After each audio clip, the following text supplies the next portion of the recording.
Jembatan Shirathul Mustaqim, jembatan termasyhur yang berada di atas neraka.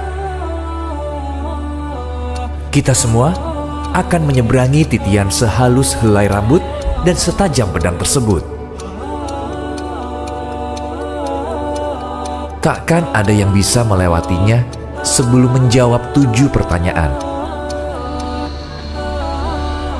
7 pertanyaan pada 7 pemberhentian. Lalu apa saja pertanyaannya? Dan apakah kamu siap menjawab pertanyaan tersebut?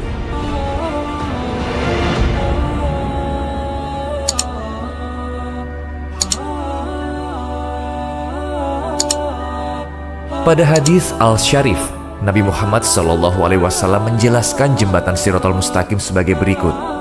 Hal yang mudah bagi beberapa dan mustahil bagi yang lain, tergantung amal perbuatan mereka. Neraka memiliki jembatan sehalus helai rambut dan setajam pedang, dengan duri yang bisa membelenggu siapapun yang Allah Subhanahu wa Ta'ala kehendaki. Manusia bisa melewatinya sekejap mata, secepat kilat, seperti angin berhembus, atau seperti menunggangi kuda raja. Malaikat akan berkata, "Ya Allah, selamatkan! Ya Allah, selamatkan!"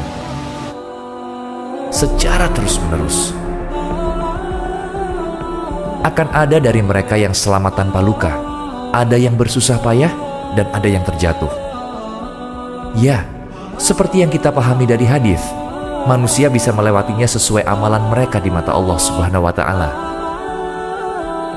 Beberapa akan melewatinya secepat kilat, sedang yang lain harus merangkak hingga akhir perjalanannya. Seperti dikatakan Al-Quran pada surat An-Nazi'at ayat ke-6 dan 7, Malaikat Israfil akan meniup sangkakala sebanyak 2 kali. Tiupan pertama akan mengguncangkan seluruh langit dan bumi. Hari perhitungan pun dimulai, kecuali pada mereka yang Allah Subhanahu wa Ta'ala berikan pengecualian.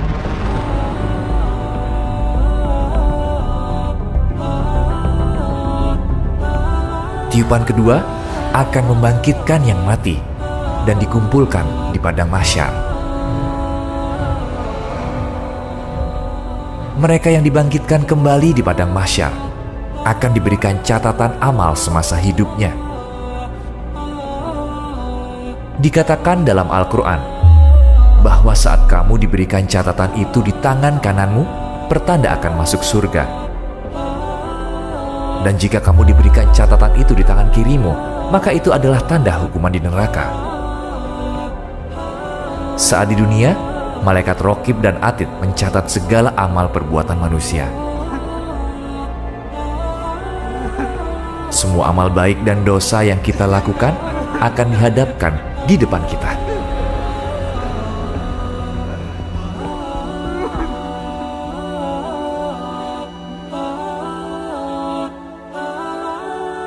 Catatan amal perbuatan tersebut disebutkan pada ayat ke-49 surat Al-Kahfi.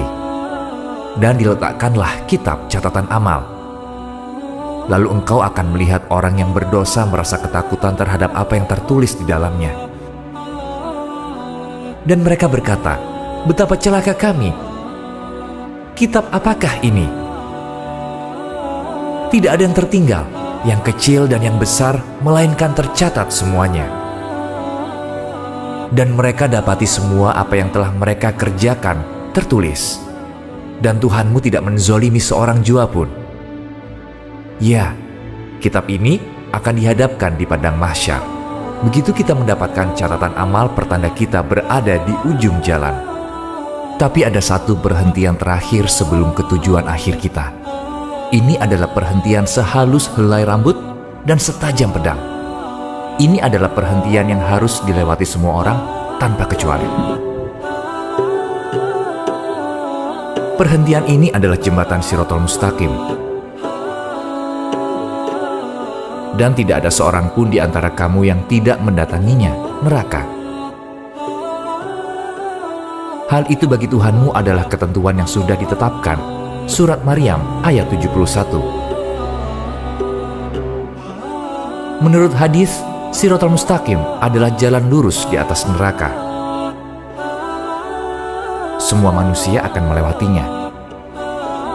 Orang beriman akan melewatinya dengan cepat atau lambat, tergantung amal mereka.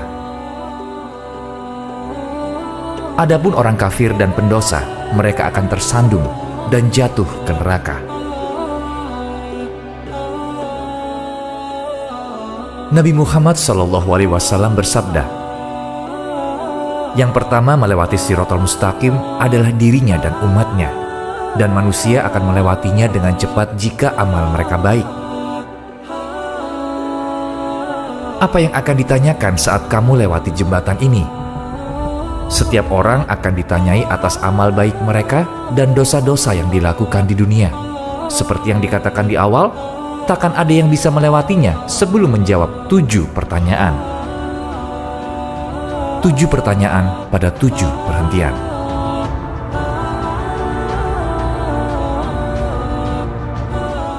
Hal pertama yang akan ditanyakan pada perhentian pertama adalah iman kita. Kita akan dengan mudah melewati tahapan pertama jika iman kita kuat. Tapi manusia yang tidak beriman akan jatuh ke dalam neraka di tahapan ini. Dan kita tahu, mereka yang diberikan kesempatan untuk beriman namun tetap ingkar akan masuk neraka. Setelah Allah Subhanahu wa Ta'ala perkenalkan dirinya melalui sifatnya dan hambanya, mereka yang memilih untuk ingkar, nerakalah tujuan akhirnya. Neraka begitu mengerikan, sehingga saat ditanya, apakah sudah penuh? Neraka akan berteriak, apakah tak ada lagi? Jawabnya. Dengan kata lain, tak peduli berapa banyak manusia, neraka tidak akan penuh.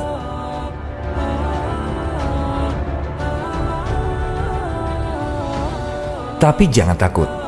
Jika kamu salah satu dari yang beriman dan melakukan amal baik, kamu mungkin terbebas dari tekanan di padang mahsyar dalam sekejap. Sama seperti Nabi Ibrahim alaihissalam yang diselamatkan dari api.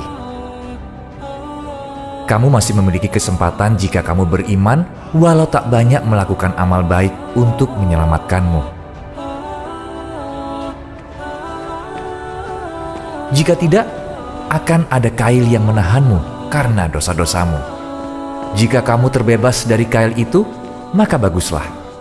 Tapi jika tidak, neraka akan menunggu untuk menelanmu.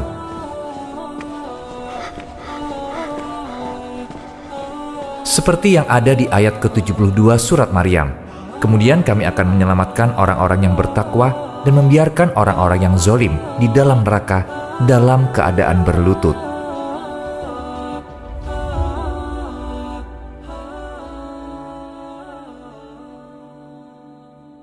Mari kita lanjutkan pembahasan tentang perjalanan kita di jembatan itu.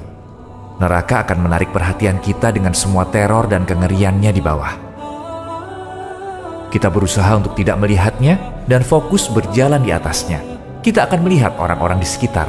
Di satu sisi akan ada manusia yang bertobat. Dan di sisi lain akan ada manusia yang jatuh ke neraka. Juga akan ada manusia yang memikirkan akhirat saat mereka berada di dunia. Mereka akan menjadi manusia yang akan melewati jembatan dengan cepat tanpa hambatan.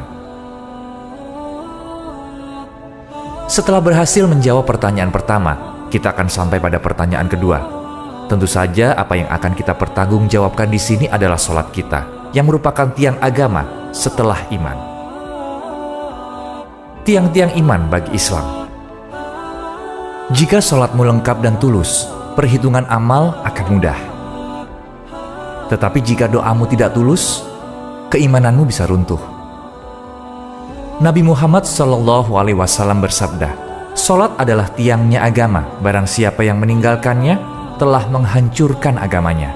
Jika kita tidak mau tersentuh api neraka, kita harus memastikan bahwa salat kita sama seperti tiang yang kokoh. Meskipun kita melihat neraka melalui lubang jarum, kita takkan bangun dari sujud kita. Oke, jika iman kita teguh dan sholat kita baik, kita akan pindah ke tahap ketiga. Jika kita menghabiskan kekayaan Allah Subhanahu wa Ta'ala tidak sesuai dengan yang dipintanya, maka pertanyaan berikut tidak akan menyenangkan. Karena kita akan ditanya di mana kita menghabiskan harta kita dan dengan siapa kita berbagi. Apa kita berzakat? Kita akan ditanya. Pikirkanlah itu. Kamu hidup dengan pikiran bahwa harta yang diberikan oleh Allah Subhanahu wa Ta'ala adalah milikmu. Alih-alih berzakat, yang mana adalah perintah Allah Subhanahu wa Ta'ala untuk berbagi, kamu malah menyembunyikannya dari mereka yang membutuhkan dan tidak berbagi pada yang berhak. Kita hendaknya mencari perlindungan Allah Subhanahu wa Ta'ala dari hal ini. Jika kita sembunyikan harta kita, surga pun disembunyikan dari kita.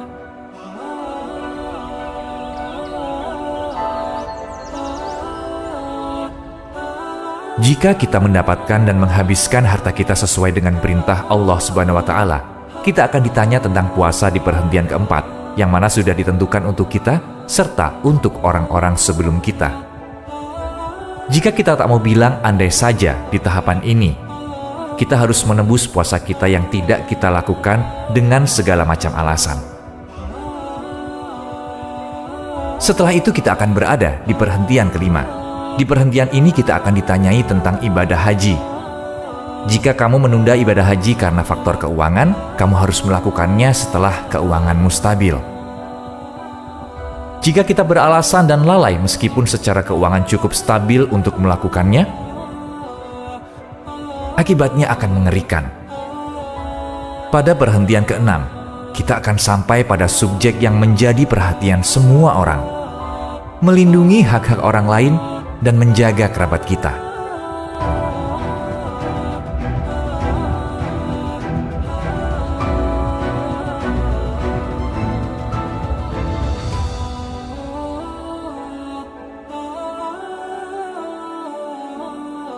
Kita selalu mengabaikan hak-hak orang lain dengan mengambil alih haknya. Namun ada begitu banyak hal lain yang diperhitungkan dalam hak orang banyak. Terkadang kita melakukannya tanpa sengaja, terkadang sengaja dengan perasaan bahwa tidak akan terjadi apa-apa. Misalnya kita menyebarkan fitnah tentang seseorang tanpa berpikir apakah itu benar. Kita dengan mudah menjadi bagian dari fitnah. Konsep keluarga dan kerabat penting dalam agama kita. Hal ini harus diperhatikan. Namun kita tidak selalu akur dengan anggota keluarga kita. Kita bahkan tidak menyukai perilaku mereka. Tapi bukan berarti kita harus memutuskan hubungan dengan mereka.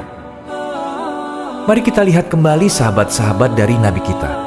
Beberapa orang tua mereka bahkan bukan Muslim, tapi mereka tetap berbakti, kecuali pada hal-hal yang dilarang Allah Subhanahu wa Ta'ala. Setelah melewati semuanya, kita akan ditanyai tentang kebersihan atau mandi wajib. Jika kita melewati 6 pertanyaan sebelumnya, atas rahmat Allah, kita berada di antara mereka yang mengutamakan kebersihan. Jika kita kesulitan dengan kebersihan, maka tak mungkin kita bisa mengatasi pertanyaan-pertanyaan sebelumnya.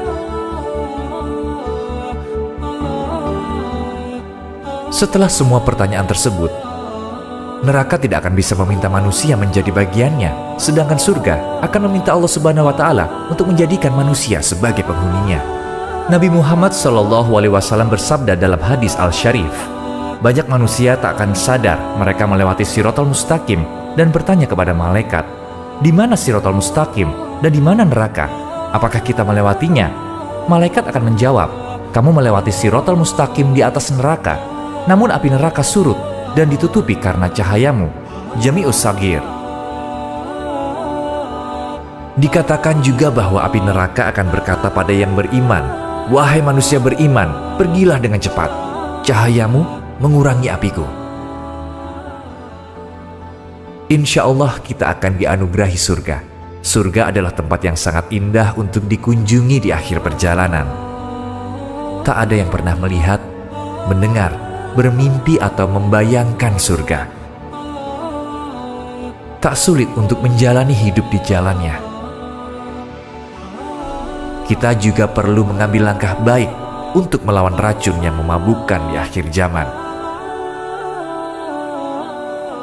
Ingatlah bahwa semua yang kami bagikan denganmu adalah benar dan akan terjadi.